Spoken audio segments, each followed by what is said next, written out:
Well,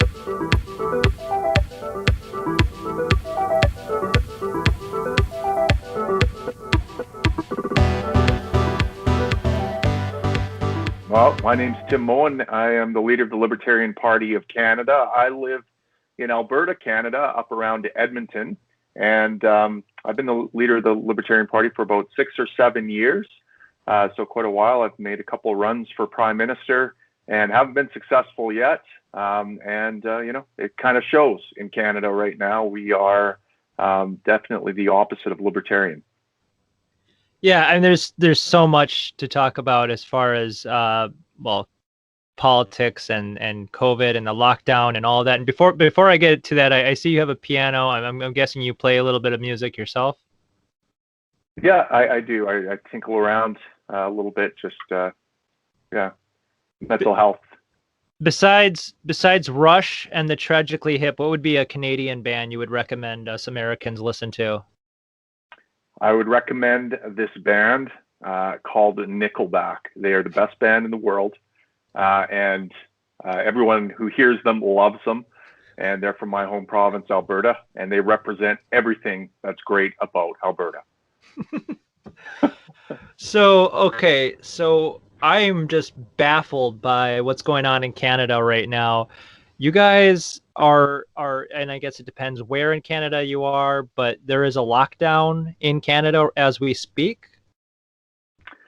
Yeah, well, I mean, we're similar to the U.S. in that our provinces kind of all have different policies or govern the lockdowns in their own provinces. So, but yes, they're basically in lockstep with each other. You couldn't tell a difference between a conservative province versus a liberal province in Canada.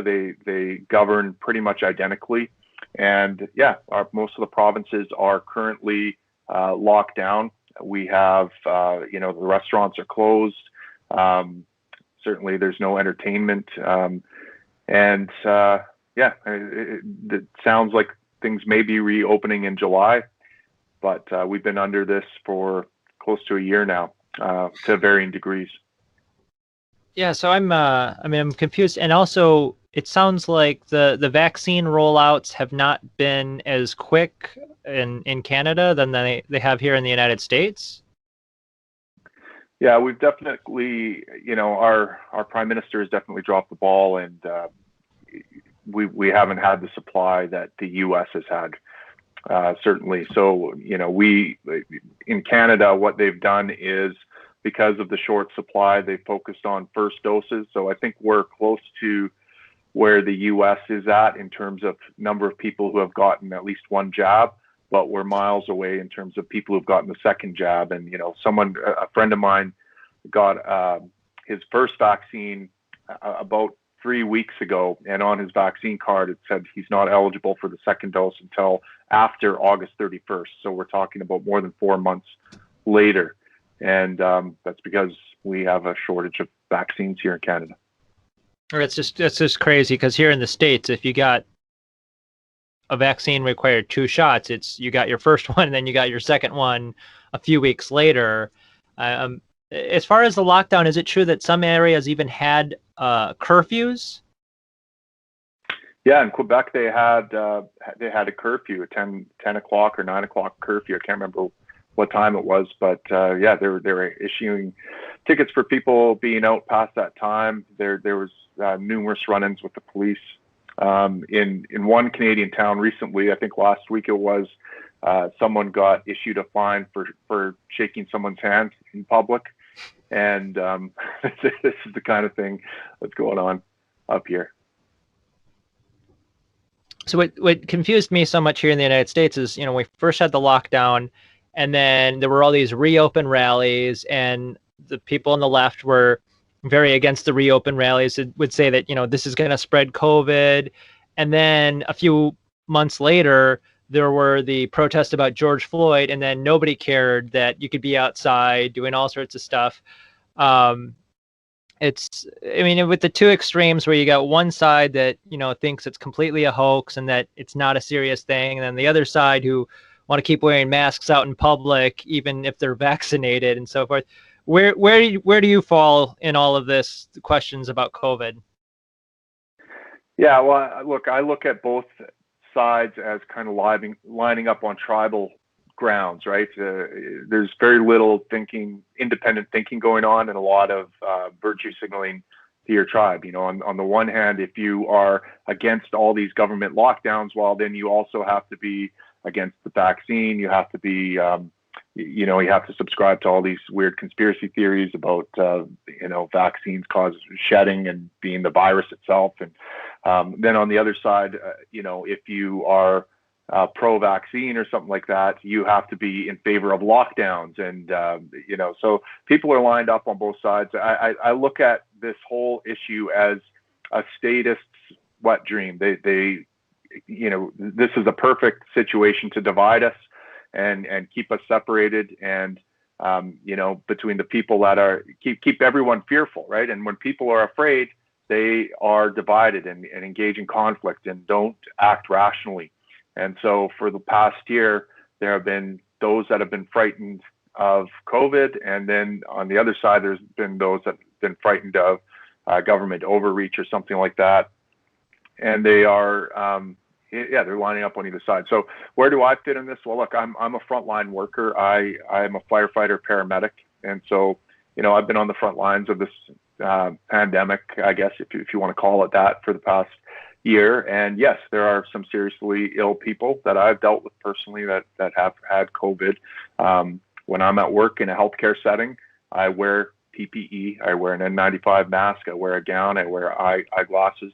And it's done a pretty good job of protecting me from the virus. I don't think that all those things are that effective for the general public, because when I'm at work, I'm using a specifically fitted mask. I'm using meticulous donning and doffing procedures. I'm washing my hands every time I take my gloves off. I am, that there's a strategy and a procedure. I just don't think that works in public. And I believe that masking policies have probably put the public at greater risk. I think a much better thing to do would have just been to tell people, look, if you're feeling sick, stay home and isolate yourself, and just leave it at that, and let people, because right now I have a feeling that people think that masks make them invincible, that the virus can't spread with this mask. So they go out, they have a little bit of a sniffles, thinking that, people are protected or something like that. But most of the people I see on the front line that are getting sick at home from, like I had a lady who was probably close to 400 pounds, she had all the comorbidities, type 1 diabetes, COPD. And she said, yeah, I've had this cold for the past 2 weeks, and it's getting really hard to breathe. I'm losing my breath, and I can't, and her oxygen sats were in the low 70%, which is very troubling. And she said she had lost her ability to taste about 3 days ago. And we're like, so you've got COVID, basically. Like, no, nothing else really has that suite of symptoms where you lose your ability to taste and smell, and your SATs are like that. And she's like, well, no, have you been tested? No, I haven't been tested, but it can't be COVID. I've been isolating at home. Like, I've been safe here. So does anyone else live here? Well, yeah, I mean, the rest of the people that live here have had a cold, but I got over it the past week. My grandson was here for 10 days and he had a little bit of sniffles, but we were cautious. Like, anytime anyone went outside, they wore a mask. So, I mean, and typically this is the type of person that I see getting COVID. It's someone who doesn't understand that a cold is a coronavirus. And so if you can get a coronavirus called a cold, you can get a coronavirus called COVID-19. And, and this lady, I'd be surprised if she's still alive, to be honest with you, because she was just so unhealthy and she was declining. And, she was in denial that she had this virus. And she was, she was following everything the government told her to do. If you go outside, wear a mask, keep your distance in the grocery store, isolate if you have comorbidities. But people aren't going to isolate from their family. And if their family has the sniffles, and you write it off as just the cold, because look at, from her perspective, everything, she was scared poopless of COVID-19 because of everything she saw on the news, right? So that's a serious thing. COVID-19 is a serious thing.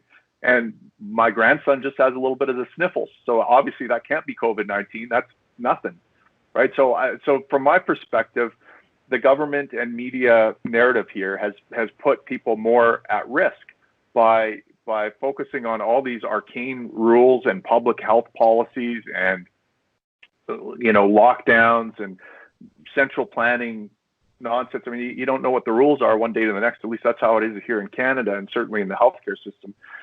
If they would have just explained to people, look, this is like the cold for most people, but for some people it can be deadly. And so if you have the sniffles or just a little bit of a scratch in your throat, stay home and isolate and protect those that you love, and just leave it at that and let people manage their own risk, rather than keep people glued to the television set, continually interested in what do I need to do to protect myself now. So so that's my perspective. COVID's a real thing, and it's pretty serious for some people, and mostly it's not that serious for most people that are healthy. Sure. So is it similar in Canada as far as your access as a member of the Libertarian Party? I mean, to get in, for instance, debates, do they allow the Libertarian Party in the debate, or do they set high thresholds? I mean, here in the United States, as you I'm sure know, Democrats and Republicans run the show, and we don't let third and fourth parties into the debates typically. What's it like as a, party? There's the Libertarian Party there in Canada. Yeah, I mean, it's very difficult to get into the debates here. I think the last election, they said that we had to have a candidate or an electoral district association, which is like a constituency association or a district association, basically the regional organization for the party in every single riding across Canada. And we had to have a shot at getting at least one Libertarian elected in one riding. And of course, the polls don't even ask about Libertarians. So, good luck getting any polling going there. And, the other thing that makes it difficult is that it's very easy to start a political party in Canada. And so there's a lot of competition on the market in terms of political parties looking for that liberty vote. And there's not a lot of libertarians here. So, we are competing with parties like, one of the rising parties is kind of a populist party called the People's Party of Canada. And it's a bit different than the People's Party in the US, which is very left-wing. This is kind of a right-wing populist party that has some libertarian leanings, but is focused on limiting immigration, let's say, and isn't all that concerned about a bunch of other infringements of liberty that the government's doing. So it's not the kind of libertarian party I would like. But for someone who's concerned about the lockdowns and they see this party rising, that's kind of who they might glom onto. And then there's the Maverick Party, which is another populist party that has some libertarian leanings. And there's just a number of these upstart parties. So it's kind of hard to break through the noise here in Canada in terms of attracting liberty-oriented votes, and really, because from my perspective, the proper role of a Libertarian Party is to make more libertarians. If you are trading principles for votes, then you're doing it wrong. Culture or government, a libertarian government is downstream from culture. And the only way we're going to get that kind of liberty-oriented government is by making more libertarians. And that requires people that understand basic libertarian tenets. So, unless your party's doing that, I don't think you're even in the liberty game, to be honest with you. You can preach against the lockdowns and against this particular draconian government measure all you want, but if you're not actually making a libertarian, you're wasting time. You're not even playing the game. The most you can do is form government. But then what? What do you do once you form government in a society full of statists? Can you legislate liberty? No, you definitely can't. People want government. They can't wait to be jackbooted. and that's the same on both the left and the right side of the spectrums. So until we have more libertarians, that's an issue. So yeah, it is definitely a challenge in Canada to break through the noise because there's so many different political parties, and because Elections Canada sets the bar pretty high for getting into these national debates. But to be honest with you, I don't think a lot of Canadians even watch the national debates. They're really boring, and it's not like the U.S. where it's like a big production. It's almost like the Super Bowl, it seems, when you guys have a debate there. It's like only the most nerdy political wonks seem to watch the debates here in Canada, because there's usually like 4 or 5 people on the stage, and they're saying essentially the same thing. It's not as entertaining. Maybe if we had a Trump figure here in Canada, it would be entertaining, but we don't. So, well, in England, they have Jeremy Corbyn. Here in the United States, we have Bernie Sanders. Is there like a left-wing character like that in Canada?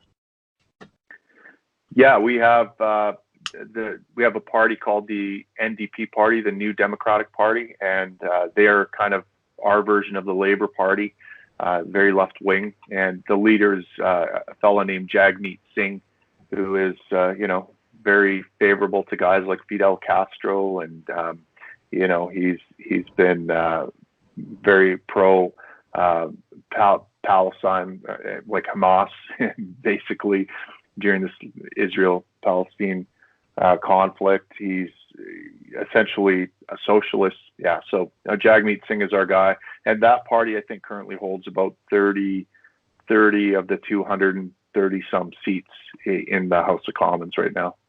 Okay, so brings up a good question. The House of Commons is kind of like the House of Commons is what your guys' equivalent to our like U.S. Congress, and if I'm not mistaken, it's whichever party has the most members in the House of Commons, they get to then have the person be the prime minister. Yeah. So usually the leader of the party that has the most seats in the House gets to be the prime minister. And the Queen essentially chooses who the prime minister is going to be through her emissary, the Governor General of Canada.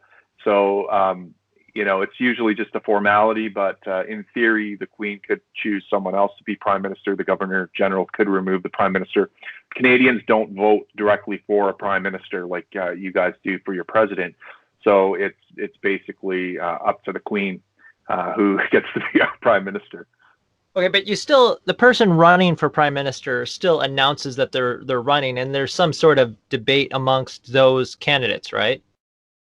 Yeah, the leaders of the parties that are running, they have the debate. So, in a sense, I'm running for prime minister. I tell people, I'm running for prime minister. It's kind of a shorthand way of, and I think most Canadians, unfortunately, they assume that our political system is more like the U.S., where you actually vote for the president. And I think most of the people, we have fairly low voter turnout. I don't know how many people have actually gone into the voting booth and wondered why there isn't the name of a prime ministerial candidate on their ballot, only just their local candidates running for member of parliament.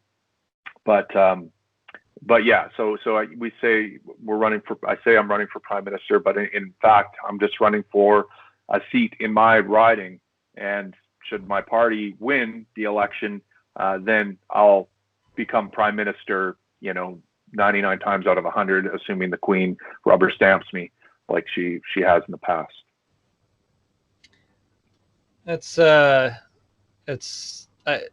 The system there is very interesting. I'll say that. So going on to another issue, if you talk about tar sands, most Americans don't even know what the tar sands is, and here we talk a lot about the Dakota Access Pipeline and so forth. But what are your thoughts on the fracking and the tar sands and so forth? And isn't there some sort of it seems that there's some things stopping the oil from coming into the United States, if I'm not mistaken? Yeah, well, in Alberta, we call them oil sands because the term tar sands has been taken on a politically incorrect terminology. I tried to get the name tar sands back because when I was growing up, tar sands was just what we called it, and there was no negative connotation to it. I worked in Fort McMurray in the tar sands region of Canada for a number of years. And that's actually how I got my start in politics, because that region is such a geopolitical hotspot. The environmentalists all come there to tell us how we're committing genocide and destroying the planet. And so that's kind of how I got my start in politics. I had a film production company because every firefighter has a side hustle, and mine was doing video production. And so I made it my mission to get on the film crews for all these Hollywood types that were coming to Fort McMurray to preach with their films. And so I did some film work with Neil Young and Daryl Hannah when they came up to my town. And, I wrote about that experience. And, the tar sands they're naturally occurring. They ooze right out of the riverbanks in that region. It's an amazing kind of natural resource that we have in that area. It's like tar almost that's coming out of the riverbanks and seeping into the river. And we figured out how to extract that and make energy that the world needs. And so, I've been very big proponent of the oil sands because look, it's energy, it's reliable, and it's something that the world needs. Fossil fuels protect us from an adverse environment, the human environment. That is the environment that allows us to flourish and not die of cold or of heat or of all these other things, requires energy. And fossil fuels are an energy that protect us from an adverse climate.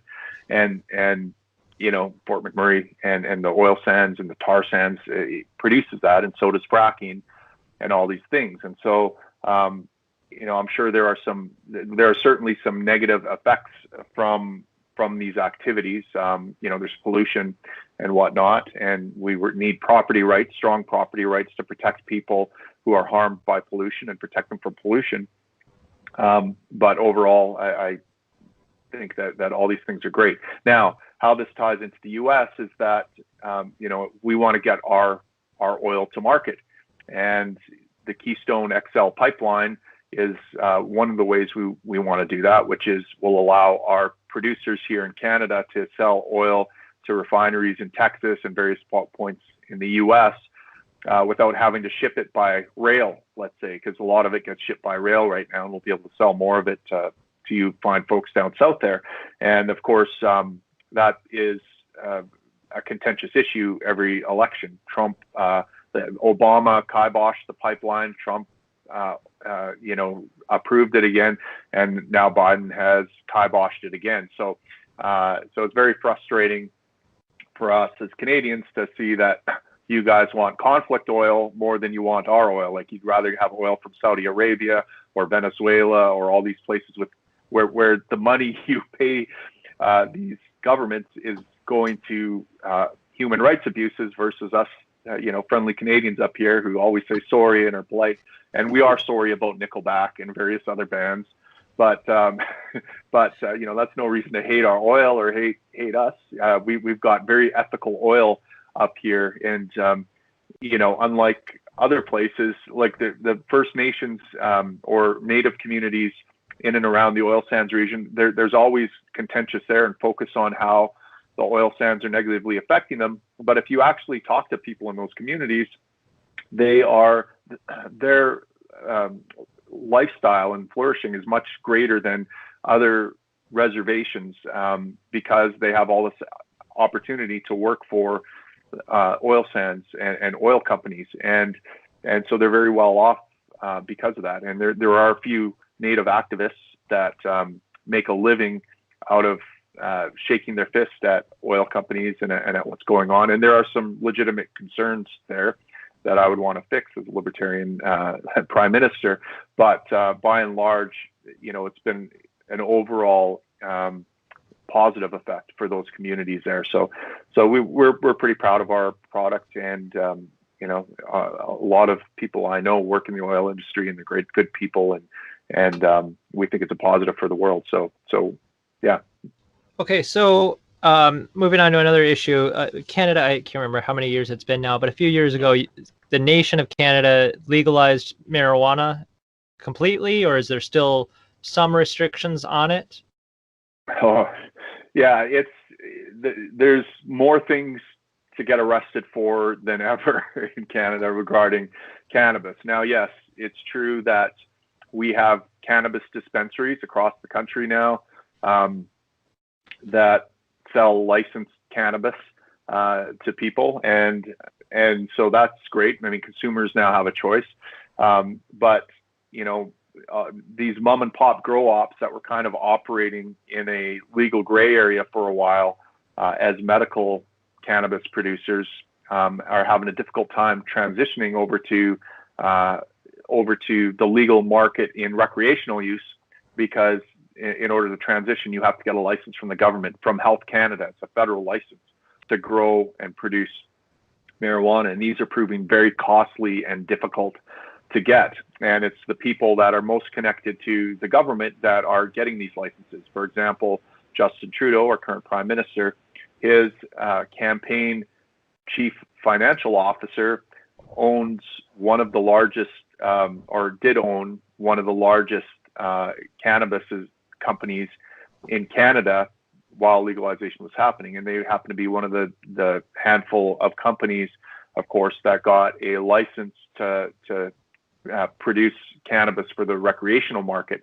So there's a very limited number of companies that can actually produce cannabis, and they're so tightly regulated. They have to have class 7 safes, whatever that means, various security things, barbed wire fence, like the regulatory hurdles to jump over to produce cannabis mean that essentially, unless you're a big, well-connected corporation, you're likely not going to be able to get into the market. If you try to just start your own local little grow, start a greenhouse and just kind of cobble something together and think you're going to go sell it at the local farmer's market or start a little shop selling it, you will get thrown in jail on 10 different charges if you try that. So yes, we have access to a tightly controlled legal market, but it might as well be like trying to get Adderall or something like that. Yes, Adderall is legal. We can go get it if we go to a doctor and get a prescription, and if a big pharmaceutical company is allowed to produce it. But if you try cooking your own meth at home, which is essentially what Adderall is, you're going to get locked in the clink pretty quick. And so cannabis is kind of almost like that now. And I mean, as far as other drugs, is it similar to the United States and their war on drugs, where I'm sure the United States locks up many, many, many more people, but I mean, is it similar in Canada where you have large amounts of people being thrown into prison for years and years for relatively small amounts of drugs, or? I don't think that's quite as prevalent in Canada. Where it seems like police here, although they have the ability to trump up, drug charges, I'm not sure that they use it all that often. Certainly cannabis is, and small amounts of drugs, most of the time cops let it go. But yeah, they're pretty hard on traffickers. Although our justice system here isn't quite as draconian, I don't think, as the U.S. or as strict. So the sentences are usually lighter. They're out on parole and different things like that. But we do bust a lot of people. A lot of people are getting busted nowadays for fentanyl and like the harder drugs out there. So yeah, that is definitely a concern here, but I don't think it's anywhere near to the degree it is in the U.S. And we don't have the type of inner city gang cultures in Canada that lead to mass arrests, I think, as you might in the U.S. At least not yet. Okay, so last question. And including all the COVID and the lockdown, I mean, tell us, what are the worst things you've seen out of Justin Trudeau? Oof. Well, look, Justin Trudeau is just a perpetual frat boy living his best life. I can't even be mad at the kid.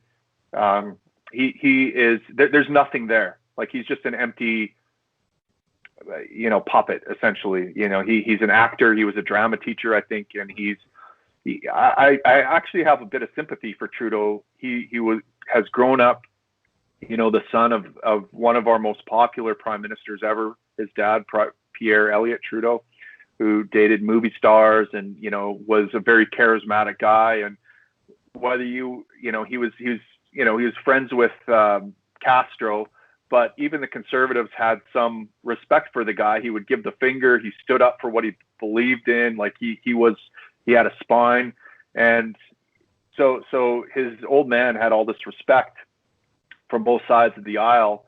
And Trudeau has grown up in his shadow, kind of a trust fund kid, kind of groomed and expected to follow in his dad's legacy and be, he's kind of like George Bush Jr. almost, right? Just kind of this this guy coming from this big political powerhouse family who's just kind of dumb and trying to do the best he can. And of course, he's on the left side of the aisle, so he's got to be super woke and talk about all those talking points that I don't even think he buys into. But yeah, I mean, he's essentially a vacuous puppet that is playing a part that he thinks is expected of him. And so, but of course, the things that his government does are atrocious. I mean, the amount of money that is being printed in Canada right now is ridiculous. There's scandal after scandal going on in corruption. For example, there's this charity called We Day in Canada. I think it might be in the U.S. as well. But the founders, it's very this kind of woke progressive charity that is supposed to elevate kids, and I'm not exactly sure what, but they would pay Trudeau's family big money to speak there. It kind of reminded me of what was going on with the Clintons and all the speaking gigs they got. At the same time, they were getting big government contracts and a bunch of money from government. So that's a big scandal. There's been one scandal after another with this administration. And, again, it's because Trudeau is kind of a weak, feckless leader. He is just trying to figure out what the right thing to say next is. And so that people like me, he doesn't, necessarily have any kind of nefarious agenda, but there's a lot of people around him that do. And he's, I think just his fecklessness and his vacuousness are his worst qualities.